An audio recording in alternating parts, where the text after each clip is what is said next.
Seorang lelaki yang soleh bernama Sabit bin Ibrahim sedang berjalan di pinggiran kota Kufah. Tiba-tiba dia melihat sebuah apel jatuh keluar pagar sebuah kebun buah-buahan. Melihat apel yang merah marun itu yang tergeletak di tanah membuat air liur Sabit terlihat, apalagi di hari yang panas dan di tengah kehausan. Maka tanpa pikir panjang, dipungut dan dimakanlah buah apel yang lezat itu. Akan tetapi baru setengahnya dia makan, dia teringat bahwa buah itu bukan miliknya dan dia belum mendapat izin pemiliknya. Maka ia segera pergi ke dalam kebun buah-buahan itu, hendak menemui pemiliknya agar meminta dihalalkan buah yang telah dimakannya tersebut.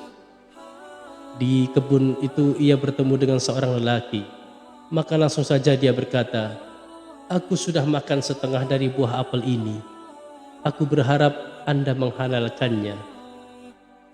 Orang itu menjawab, "Aku bukan pemilik kebun ini. Aku khodamnya yang ditugaskan menjaga dan mengurus kebunnya." Dengan nada menyesal, Sabit bertanya lagi, "Di mana rumah pemiliknya? Aku akan menemuinya dan minta agar dihalalkan apel yang telah kumakan ini." Pengurus kebun itu memberitahukan, "Jika engkau ingin pergi ke sana, maka engkau harus menempuh perjalanan sehari semalam." Sabit bin Ibrahim bertekad akan pergi menemui si pemilik kebun itu. Katanya kepada orang tua itu, "Tidak apa-apa, aku akan tetap pergi menemuinya meskipun rumahnya jauh. Aku telah memakan apel yang tidak halal bagiku karena tanpa izin pemiliknya. Bukankah Rasulullah SAW sudah memperingatkan kita melalui sabdanya, siapa yang tubuhnya tumbuh dari yang haram, maka ia lebih layak menjadi umpan api neraka." Sabit kemudian pergi juga ke rumah pemilik kebun itu, dan setiba di sana dia langsung mengetuk pintu. Setelah si pemilik rumah membukakan pintu, Sabit langsung memberi salam dengan sopan seraya berkata, "Wahai tuan yang pemurah, saya sudah terlanjur makan setengah dari buah apel tuan yang jatuh keluar kebun tuan. Karena itu, maukah tuan menghalalkan apa yang sudah kumakan itu?" Lelaki tua yang ada di hadapan Sabit mengamatinya dengan cermat. Lalu dia berkata tiba-tiba, "Tidak, aku tidak boleh menghalalkannya kecuali dengan satu syarat." Sabit merasa khawatir dengan syarat itu karena takut ia tidak dapat memenuhinya. Maka segera ia bertanya, "Apa syarat itu tuan?" Orang itu menjawab, "Engkau harus mengawini putriku." Sabit bin Ibrahim tidak memahami apa maksud dan tujuan lelaki itu. Maka dia berkata, "Apakah karena hanya aku makan setengah buah apelmu yang keluar dari kebunmu, aku harus mengawini putrimu?" Tetapi pemilik kebun itu tidak memperdulikan pertanyaan Sabit. Ia malah menambahkan, katanya, "Sebelum pernikahan dimulai, engkau harus tahu dulu kekurangan-kekurangan putriku itu. Dia adalah seorang wanita yang buta, bisu dan tuli. Lebih dari itu, ia juga seorang yang lumpuh." Sabit amat terkejut dengan keterangan si pemilik kebun itu. Dia berpikir dalam hatinya, apakah perempuan seperti itu patut dia persunting sebagai istri gara-gara setengah buah apel yang tidak dihalalkan kepadanya? Kemudian pemilik kebun itu menyatakan lagi, "Selain syarat itu, aku tidak boleh menghalalkan apa yang telah kau makan." Namun Sabit kemudian menjawab dengan mantap, "Aku akan menerima pinangannya dan berkawinannya. Aku telah bertekad akan mengadakan transaksi dengan Allah Rabbul Alamin.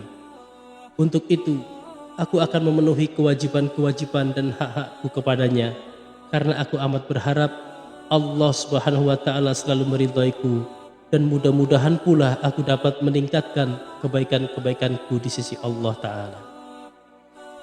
Maka pernikahan pun dilaksanakan. Pemilik kebun itu menghadirkan dua saksi yang akan menyaksikan akad nikah mereka. Sesudah perkawinan selesai, Thabit dipersilahkan masuk menemui istrinya. Sewaktu Thabit hendak masuk kamar pengantin, dia berpikir akan tetap mengucapkan salam walaupun istrinya tuli dan bisu. Karena bukankah malaikat Allah yang berkeliaran dalam rumahnya tentu tidak tuli dan bisu juga. Maka ia pun mengucapkan salam ketika dia mau masuk pintu rumah kamar pengantin. Assalamualaikum. Tidak disangka sama sekali wanita yang ada di hadapannya dan kini resmi jadi istrinya itu menjawab salamnya dengan baik. Ketika Thabit masuk hendak menghampiri wanita itu, dia mengulurkan tangan untuk menyambut tangannya. Sekali lagi Thabit terkejut karena wanita yang kini menjadi istrinya itu menyambut uluran tangannya.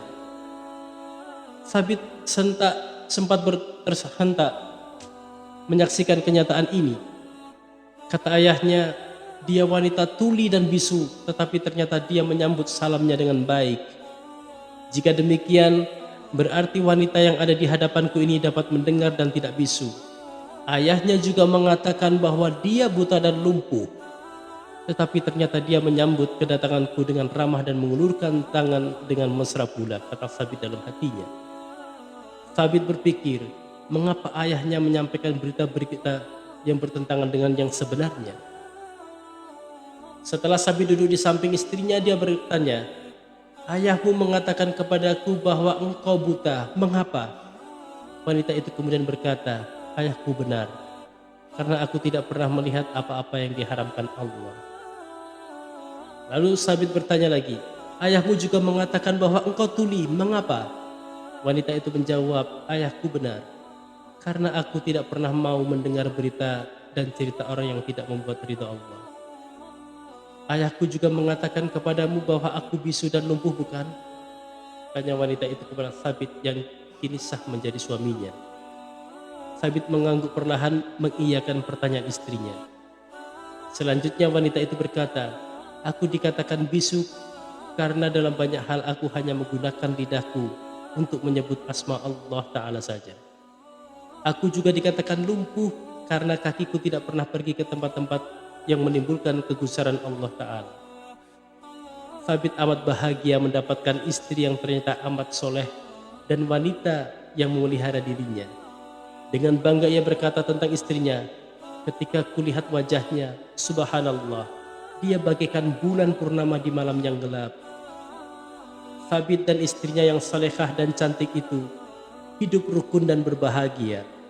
Tidak lama kemudian mereka dikaruniakan seorang putra yang ilmunya memancarkan hikmah ke seluruh penjuru dunia.